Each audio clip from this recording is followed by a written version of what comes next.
What's up, everybody? Welcome to the channel. Welcome to the review, the spoiler-heavy review of Avatar: The Way of Water. Now, hopefully you've seen the movie.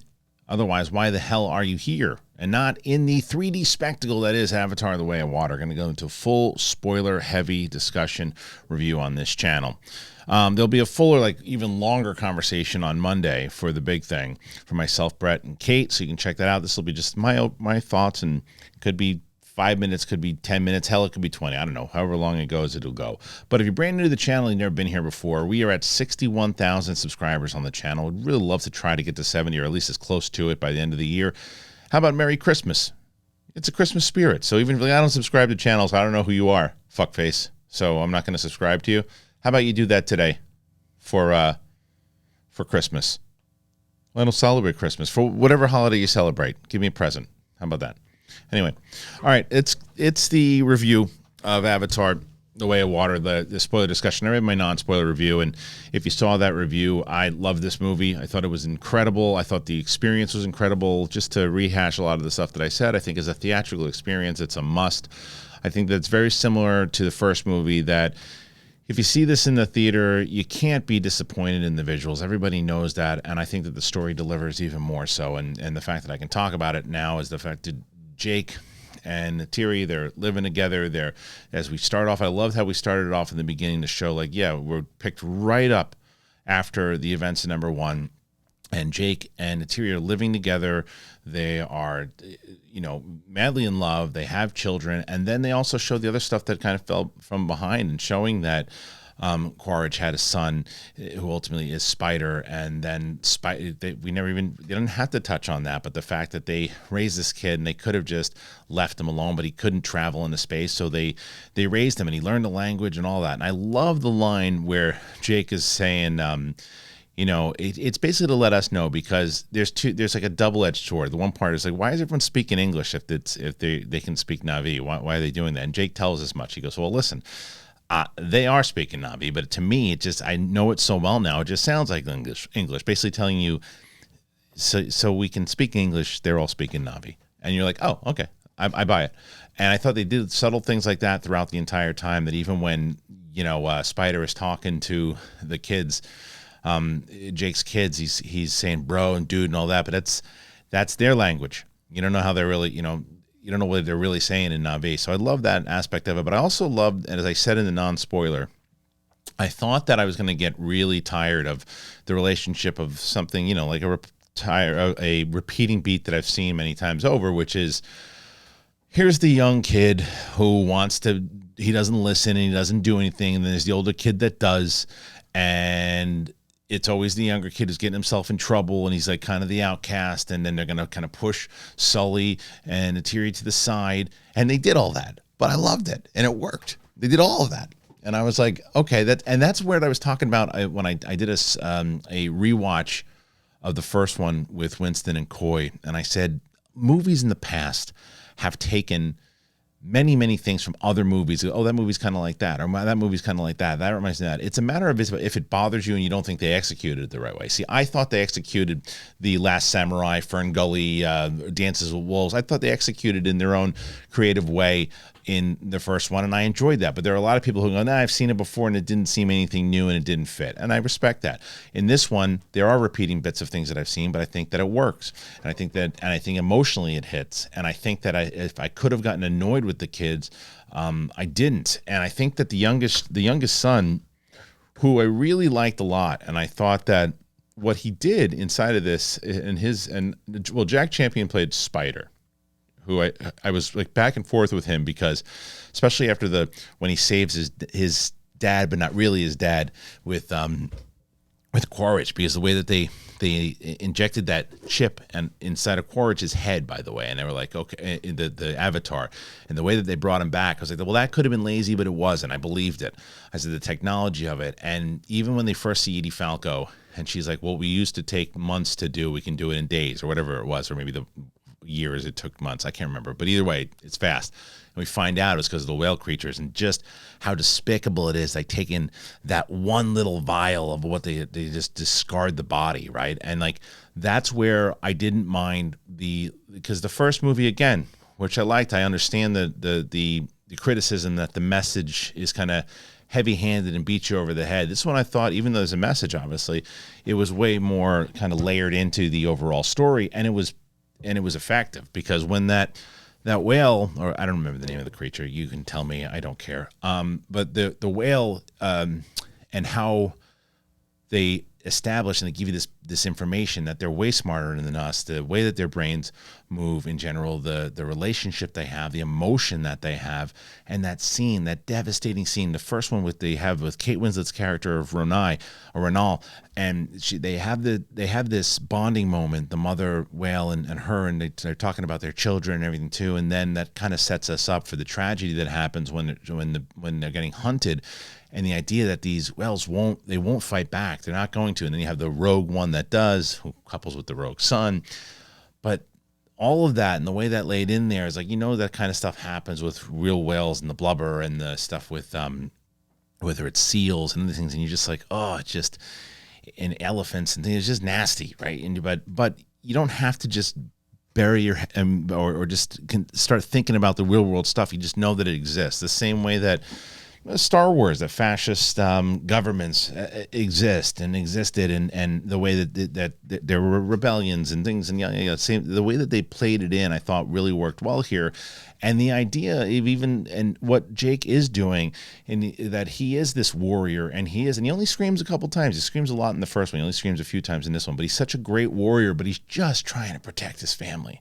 That's all he wants to do. And that's what really worked for me, is the family aspect of it, because I got choked up a few different times in this one. And it's Took, by the way, reminds me of my youngest daughter. So when I was watching her, every time she appeared, I was like, please don't let anything happen to her. And I thought it was a hilarious moment when she gets caught again, and she's like, how did I get tied up again? Because everybody's thinking the same exact thing. You're like, how did that happen again?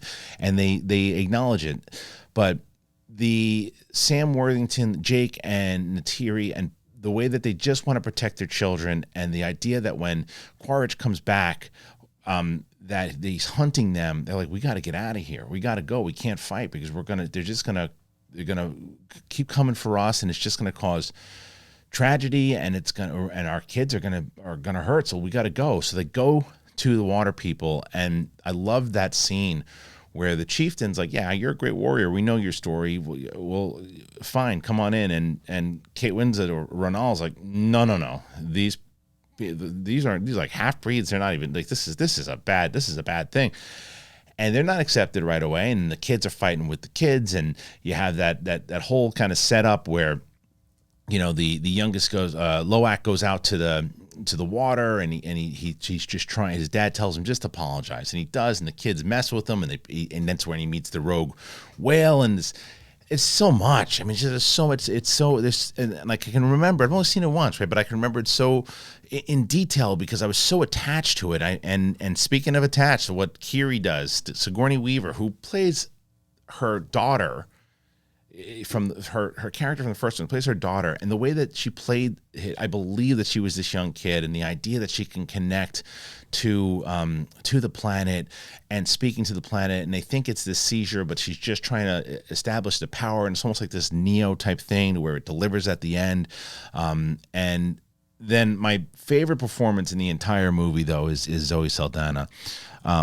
Just devastating in general, where she does this thing, and she did it in the first movie, where she really, really takes her pain that she's feeling and in the character, and she puts it in a way that you're overpowered by it, and you almost brought to your knees, to be honest.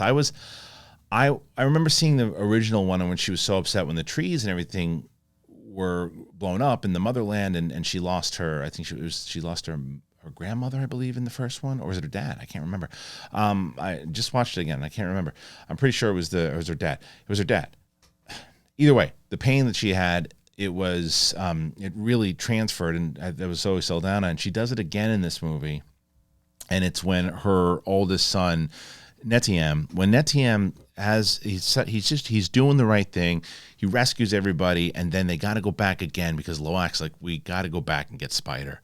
So they do. He gets shot, he dies, and this scene of when she registers this and she realizes that her son is gone, and this pain that just is transferred. It's just as powerful as when the fish are right in front of your face in the 3D, and she just transmits this overall sadness and pain and power.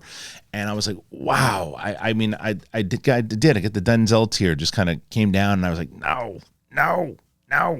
And it was just horrible, but it also added to the performance of when her and Jake go back to go not only rescue the kids, but to go rescue the little ones, but to really trying to take care of Quaritch. The anger that Zoe Saldana has, Neytiri has, that's nothing except rage and pain. That's all that is. You see it in her eyes, and she was absolutely going to kill Spider. I don't care. You can tell me a million times over, nah, I think she was bluffing. No chance. She didn't want him around anyway. She was in maybe 2 hours beforehand. If that was the case, she would have bluffed. She was ready to kill that dude easily, and he knew it. Spider knew it. And that scene alone, when because of the way that Quaritch, the memories of Quaritch, he knows that it's not his son, but it doesn't take away from the fact that he feels for this kid, because I liked that. I liked that they were able to give Quaritch, the character of Quaritch, more to do than just be the one-note villain. He cares about this kid. He doesn't want to he doesn't want him to die, and that's why that scene at the end is so frustrating. Where Spider, because Jake and Quaritch have this great fight, and Jake thinks he's pretty much done for it, but his youngest Loak saves him, and that's a good moment.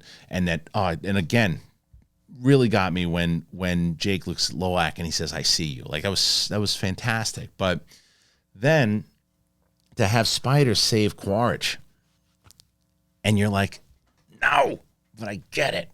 I know. Some people are like, no, how do you get it? Because it's like he just saved him. He just saved him from when Neytiri was going to kill him, and I liked that he didn't turn him bad. Maybe they do in 3 or 4. Maybe he decides he's more human than anything else, and he goes with him.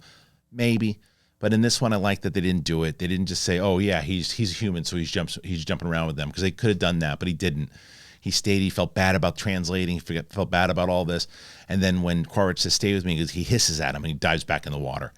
And then you get the whole thing with where Kiri helps out and brings Neytiri back, and then they have this really wonderful moment where they're all sitting together, and Netiem is laying there, and his body is there, and Neytiri's just kind of leaning over him. She's more at peace at that point, and then Jake's got the 2 kids, and he's got them holding. It's so good, but the last moment of the film is the one that is really just the one I think is going to stand out. And as they're by the tree, after they've accomplished and they've beaten Quaritch back, and they're able to unify and stay with the Water Tribe. This moment of when he's able to go back and he's able to see his son, he sees him young, and he sees him as he was, and Neytiri is looking out at the side of him and seeing that. It was such a beautiful moment. And then that's not include all the visual stuff. I saw this in 3D IMAX. I'm going to go back and see it in 3D IMAX. It's just an absolute adventure of a film. I love this movie. I really do. I love this movie. I don't know yet where it is on my list. It's going to either be there, Top Gun or this one. I don't know yet. But either one, I got to go back and see this again. I've seen Top Gun in three times. This one I've and Everything Everywhere All at Once is another one, which is really great. There's some really great movies out this year. I almost said Dune, but it was 2021.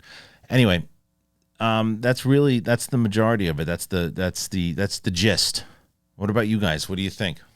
Are there things that stood out? The music was fantastic, by the way. I thought they did a lot of justice and honor to James Horner's original score and give us some new pieces, which I thought was great. And that is Simon Franklin who does the music, and it was. It's just so it's kind of like a no duh with the visuals. James Cameron does a masterful job in this. I can't wait to go back to Pandora, and I think that's what the job is. Yeah, I think that if anyone said it's 3 hours and 10 minutes long, right? So if you shaved off, I think it'll be easier for me to tell you what I think might be able to be shaved off when I see it on Blu-ray or when I see it on streaming. Because I don't want anything to end when I see it. It's just such a different theatrical experience. It's like I can just even there's like, this piece of dialogue is fine, but look at that. Look at that. It's not fair. It's almost like a manipulation in a certain aspect. But I wasn't bored by the story at all, and I wasn't ever like, okay, do we need this? All the characters work. Sometimes usually, and that's rare for me. Sometimes in a movie, I'm like, okay, this storyline, let's wrap this up. I thought that was going to be what Loam was, but it wasn't. I thought that would be maybe what Nitiem was. It wasn't. I was like, here's this. What's this little kid doing? This Took. I loved Took. Loved Kiri. Loved all of them. Loved the kids. Loved the story with the Water Tribe. Loved the stuff going on with Quaritch. I love this movie. I'm sorry. I don't care. And when inevitably, when it makes a lot of money, which it will, people will start hating on it. People will love it now, and some people will hate it, and then more people will hate it. Whatever. I love this movie, and I think that it's just such a visual achievement, and very emotional. I think families as well. But anyway, what do you guys think? Did you like it? Did you not like it? I want to hear your thoughts. Please go ahead and tell me. And like I said, please, we're at 61K right now. Love to get to as close to 70 as possible. And it's the holiday season. You want to put a like? That's your gift? Okay, fine. Want to put a comment? That's your gift? Fine. The best gift is a subscription. Go ahead and do it. Thank you, everybody. Appreciate you. It is the spoiler discussion, and we'll see you on the flip side. Peace.